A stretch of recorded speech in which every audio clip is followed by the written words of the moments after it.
In this video, we're going to look at the new persistent data caching feature of PowerShell Universal version 5. So we've had system level caching or service level caching in version 4, but it didn't survive restarts and it was just stored in memory.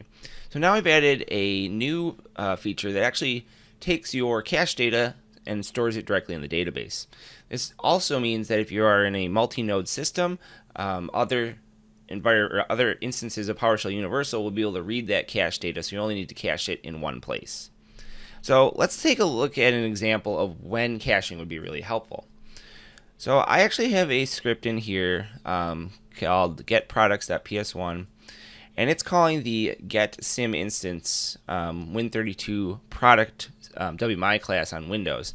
And this particular class is actually notoriously slow to retrieve data. So if you actually look at the job that I ran earlier with this command, it took 2 minutes and 37 seconds to actually return all this data back to PowerShell Universal. And if we go look at the pipeline output, you can actually see that what this is a list of the installed software applications inside Windows. So for example, here's IL-Spy that I installed in 2022. So obviously that's a bad user experience, and if I were to use this kind of information in something like a app, what you'll notice is when I go to load this app, it just kind of hangs because it's going out to that Win32 product class, trying to retrieve that data, and the user experience is really poor because it's got to retrieve that, and it can take up to 2.5 minutes to do so. So this is where caching would be really, really helpful. So what I've done is I've actually set up another script, cacheProducts.ps1, and in here I'm just calling the same getSim instance commandlet and then returning it to a products variable, and then from there I'm calling setPSUCache with a key, so that's how we're going to look it up later, and the value of the variable, and then finally I'm using the persist switch parameter to store this in the database rather than store it in memory. So this will persist restarts, and it will also be available to other instances of PowerShell Universal that are using the same database. So I've actually run this once, and if we actually go look inside platform now, there's a new page called cache.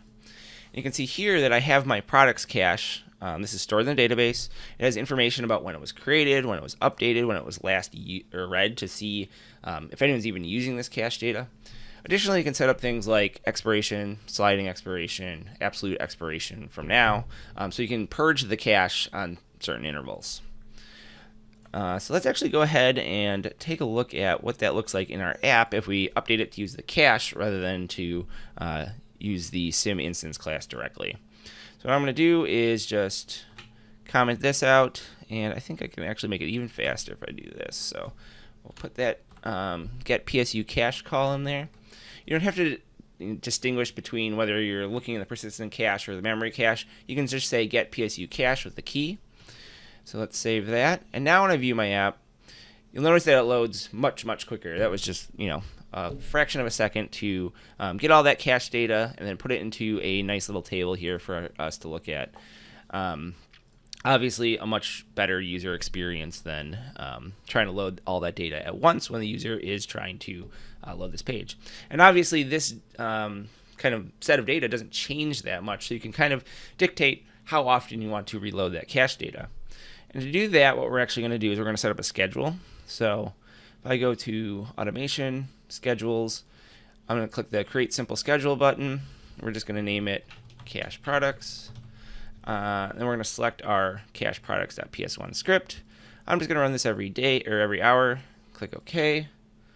And now you can see it's created my new schedule here, and the next execution is going to be at 10 a.m. So in the background, it's going to recache that information, and then our app will be able to pull the updated cache information at that time without having to pull it directly from the Windows operating system. So again, in this video, we looked at the new caching or persistent caching feature of PowerShell Universal version 5.